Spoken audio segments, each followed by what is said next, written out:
ಬಿಸಿಲಿನಿಂದ ಕಾದು ಕೆಂಡುವಾಗಿದ್ದಂತಹ ಬೆಂಗಳೂರಿಗೆ ವರುಣ ತಂಪೆರೆದಿದ್ದಾನೆ. ಮಧ್ಯಾಹ್ನದ ತನಕ ನೆತ್ತಿ ಸುಡ್ತಾ ಇದ್ದಂತಹ ಸೂರ್ಯ 2 ಗಂಟೆ ವೇಳೆಗೆ ಕೂಲ್ ಆಗ್ಬಿಟ್ಟಿದ್ದ.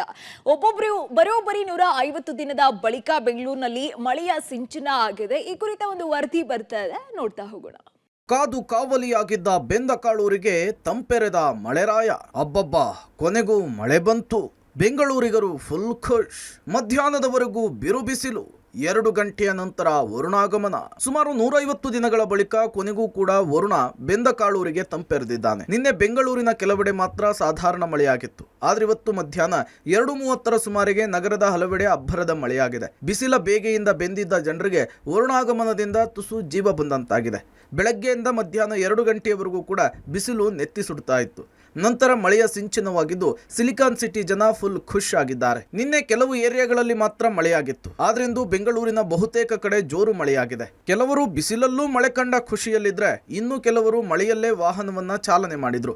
ಮಕ್ಕಳಂತೂ ಮಳೆಯನ್ನ ಕಂಡು ಕುಣಿದು ಕುಪ್ಪಳಿಸಿದ್ರು. ಮಳೆ ನೋಡಿದ್ರೆ ಹೇಗ್ ತಾನೇ ಸುಮ್ಮನಿರೋದಕ್ಕಾಗುತ್ತೆ ಹೇಳಿ? ಶೀತ ಆದ್ರೂ ಪರವಾಗಿಲ್ಲ, ಮಜಾ ಮಾಡಿದ್ವಿ ಅಂತಾರೆ ಪುಟಾಣಿಗಳು. ಇಂದು ಮಧ್ಯಾಹ್ನದ ಸುಮಾರಿಗೆ ಸಿಲಿಕಾನ್ ಸಿಟಿಯಲ್ಲಿ ಬಹುತೇಕ ಕಡೆ ಮೋಡ ಮುಸುಕಿತ್ತು. ಕತ್ತಲಾದಂತೆ 2:45 ಸುಮಾರಿಗೆ ಭಾಸವಾಗ್ತಿತ್ತು. ಮಧ್ಯಾಹ್ನದಲ್ಲಿಯೇ ನಗರದಲ್ಲಿ ಗುಡುಗು ಸಿಡಿಲು ಸಹಿತ ಅಬ್ಬರದ ಮಳೆಯಾಗಿದೆ. ನಾವೆಲ್ಲ ಸಾಮಾನ್ಯವಾಗಿ ಸಂಜೆ ಆದಾಗ ಮಾತ್ರ ಕತ್ತಲನ್ನ ನೋಡಿರ್ತೀವಿ. ಆದ್ರೆ ಇವತ್ತು ಮಧ್ಯಾಹ್ನವೇ ಮೋಡ ಕವಿದಿದ್ರಿಂದ ಕತ್ತಲಾಗಿತ್ತು.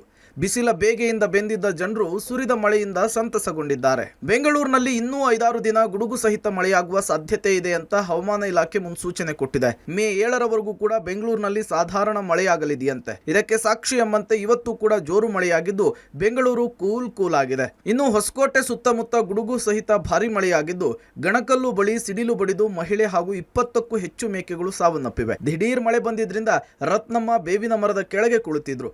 ಅದೇ ವೇಳೆ ಸಿಡಿಲು ಬಡಿದು ಸ್ಥಳದಲ್ಲಿಯೇ ರತ್ನಮ್ಮ ಸಾವನ್ನಪ್ಪಿದ್ದಾರೆ. ಇನ್ನೊಂದು ವಾರ ಕರಾವಳಿ ಹಾಗೂ ದಕ್ಷಿಣ ಒಳನಾಡಿನ ಕೆಲ ಜಿಲ್ಲೆಗಳಲ್ಲಿ ಹಗುರ ಮಳೆ ಸಾಧ್ಯತೆ ಇದೆಯಂತೆ. ದಕ್ಷಿಣ ಕನ್ನಡ, ಉಡುಪಿ, ಚಾಮರಾಜನಗರ, ಮೈಸೂರು, ಕೊಡಗು, ಮಂಡ್ಯದಲ್ಲಿ ಮುಂದಿನ 4 ದಿನಗಳಲ್ಲಿ ಹಗುರದಿಂದ ಸಾಧಾರಣ ಮಳೆಯ ಸಾಧ್ಯತೆ ಇದೆ. ಇನ್ನು ಬೀದರ್, ಕಲಬುರಗಿ, ಯಾದಗಿರಿ, ಬಳ್ಳಾರಿ, ರಾಯಚೂರು ಸೇರಿದಂತೆ ಹಲವು ಜಿಲ್ಲೆಗಳಲ್ಲಿ ಉಷ್ಣ ಅಲೆ ಮುಂದುವರಿಕೆ ಆಗಲಿದೆ ಅಂತ ಹೇಳಿ ಹವಾಮಾನ ಇಲಾಖೆ ಮುನ್ಸೂಚನೆ ಕೊಟ್ಟಿದೆ. ಹವಾಮಾನ ಇಲಾಖೆ ಮುಂದಿನ 1 ವಾರ ಭಾರಿ ಮಳೆಯಾಗಲಿದೆ ಅಂತೇಳಿ ಮುನ್ಸೂಚನೆಯನ್ನ ಕೊಟ್ಟಿದ್ದು ನಿಜವಾಗಿದೆ.